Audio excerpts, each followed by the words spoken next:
Bon, ben, bonjour tout le monde. Dans cette vidéo-ci, je vais vous faire la solution d'un exercice supplémentaire que j'ai composé pour la section 1.4. Donc, on va regarder ça. Je vais enlever ceci. Donc c'est ça, c'est un exercice qui ressemble beaucoup à celui de la situation 4, là, la section 1.4, mais bon, je vais le faire un petit peu différent. Donc c'est ça, j'en ai composé un moi-même qui s'appelle d'ailleurs la situation 4, version alternative. Donc vous allez voir, il va y avoir beaucoup de similarités quand même là, avec celui de la situation 4. Okay.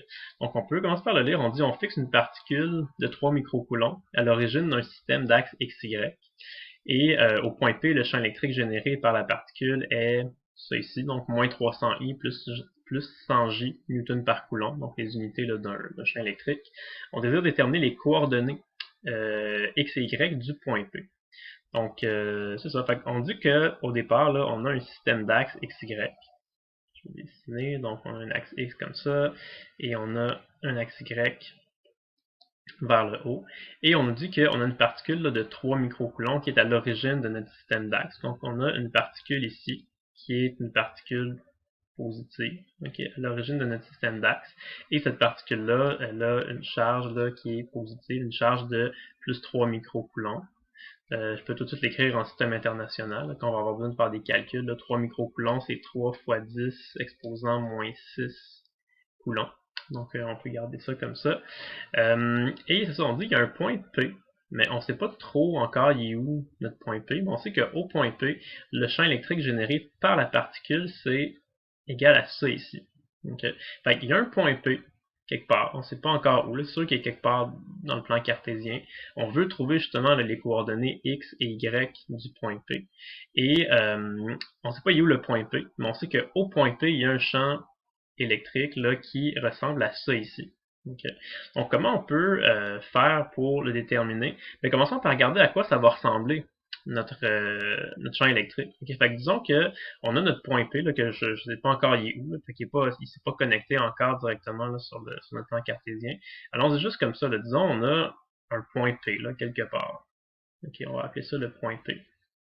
Et si on a un vecteur champ électrique qui a comme coordonnées, là, ben, comme composante moins 300i et plus 100j, on sait quand même déjà en gros dans quelle direction ça va pointer. Si on a une composante en x qui est négative, une composante en y qui est positive, ça veut dire que c'est un vecteur qui va pointer là, en haut à gauche. Okay?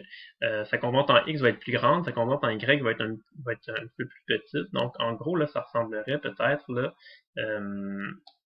à quelque chose comme ça, comme vecteur. Comme vecteur E. Okay. Donc c'est comme si on avait là une composante en x ici qui est égale à 300 dans le négatif, puis une composante en y ici là, qui est égale à 100, donc environ 3 fois plus petite. Donc on sait que c'est un vecteur qui va pointer en haut à gauche. Okay. Bon, c'est ça. Donc ça c'est on sait qu'il va pointer environ comme ça. Maintenant, où il va être ce vecteur-là dans le plan cartésien? Ben ici, on a une particule positive. Hein? Une particule positive, comme on a déjà vu dans la section 1.4, qu'est-ce que ça fait? C'est que ça fait des lignes de champ qui s'éloignent d'elle. Donc ça ferait du champ électrique par là, du champ électrique par là, du champ électrique par là, du champ électrique par là, et ainsi de suite. Okay? Fait que sachant qu'on a une particule positive qui est placée à l'origine, qui produit là, du champ électrique qui s'éloigne d'elle, ben l'endroit où on pourrait avoir un point P avec un vecteur champ électrique qui pointe en haut à gauche, ben ce serait quelque part là dans notre deuxième cadran. Okay. Donc on pourrait dire que, je sais pas, par exemple, le point P là, il est ici, et on a notre vecteur là, qui pointe dans cette direction-là. Okay. Ça pourrait ressembler à quelque chose comme ça. Donc notre point P là, il serait ici. Maintenant, ce qu'on veut, c'est qu'on veut trouver les coordonnées. Donc, c'est quoi les coordonnées x et y de ce point P-là? Okay. Comment on va faire pour trouver ça? Ben, il y a plusieurs choses qu'on peut faire. Premièrement, c'est que notre vecteur E, là, si on prolonge sa ligne, là, on sait qu'il va pointer directement vers notre particule. C'est comme si la particule, à partir du centre de la particule, c'est comme si on avait nos vecteurs champs électriques là, qui pointent vers l'extérieur. Okay. On a deux choses à trouver. Si on veut être capable de trouver les coordonnées du point P ici, il faudrait connaître c'est quoi la distance R qu'on a entre notre particule et le point P. Donc, on a besoin de trouver la distance R qu'on a ici. Et si on veut être capable d'écrire les coordonnées là, x, y, on aurait besoin également de trouver c'est quoi l'angle θ qu'on a ici. Si on est capable de trouver R et θ, là on sera capable de juste décomposer ce segment de droite-là en composante X, composante Y, et là on va être capable d'aller trouver les composantes X et Y de notre point P. Fait que, comment on peut s'y prendre pour trouver les coordonnées R et θ? Ben, on peut d'abord commencer peut-être par l'angle θ. C'est probablement ça qui est le plus facile dans ce cas-ci, parce que si on regarde là, géométriquement, l'angle θ qu'on va avoir ici, ça va être exactement le même angle θ qu'on va avoir ici. Parce qu'on a juste une ligne là, qui part de notre particule puis qui se dirige là, en haut à gauche. Et bon, c'est deux fois le même angle θ. Okay. Quand ici on a écrit les coordonnées de notre vecteur E, on sait que notre vecteur E, là, il pointe comme ça là, en haut à gauche. Et on serait donc capable de trouver relativement facilement l'angle θ qu'on a ici, simplement avec une tangente. C'est comme si on avait un triangle rectangle, et la hauteur c'est 100, la base c'est 300, donc notre angle θ, on peut le trouver facilement avec une tangente. Donc on peut dire que notre angle θ va être égal à l'arc tangente de côté opposé sur côté adjacent, donc l'arc tangente de 100 divisé par 300, ce qui revient à dire l'arc tangente de 1/3. Et si on fait ce calcul-là, on obtient un angle θ là, de 18,43 degrés. Donc je l'écris là à 4 chiffres significatifs, puisqu'on est en train de faire des calculs intermédiaires. Donc 18,43 degrés. Ça, c'est notre angle θ. Ça va. Mais on aurait aussi besoin de connaître notre distance R. Okay? Comment on peut la trouver, cette distance R-là? Ben, on peut utiliser le fait que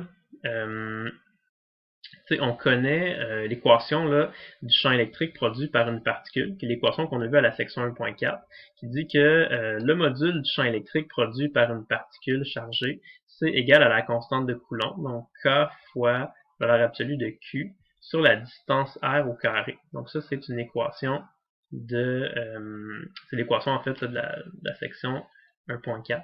Okay. K, c'est juste une constante. La charge de la particule, on la connaît, c'est 3 microcoulombs. La distance R, on la connaît pas.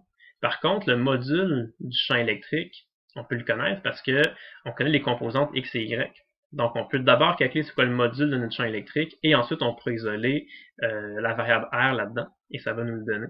Donc, le module du champ électrique, comme on connaît les composantes X et Y, ça va être juste le Pythagore des deux. Donc, si on prend la composante X au carré, plus la composante en Y au carré de notre champ électrique, et qu'on calcule ça, ça va nous donner le module de notre champ électrique. Donc, si on fait le calcul, là, si on fait moins 300 au carré, plus 100 au carré, et on effectue la racine carrée, on trouve un module de champ électrique qui est égal à 316,2. Et ça, ce sont des newtons par coulomb, les unités du champ électrique. Donc, on a le module de notre champ électrique ici. Et là, ayant le module du champ électrique, K et Q, on peut donc isoler le R, okay, pour le trouver ça va être quoi. Donc, notre valeur de R, si on isole R dans cette équation-là, ça va être égal à K fois Q divisé par le module du champ électrique. Et on va devoir mettre tout ça en racine carrée. Okay. Donc, on peut le calculer comme ça. Donc, K, c'est 9 fois 10 à la 9, multiplié par la valeur absolue de Q. Donc, c'est 3 fois 10 à la moins 6 coulombs. C'est la charge qu'on avait ici.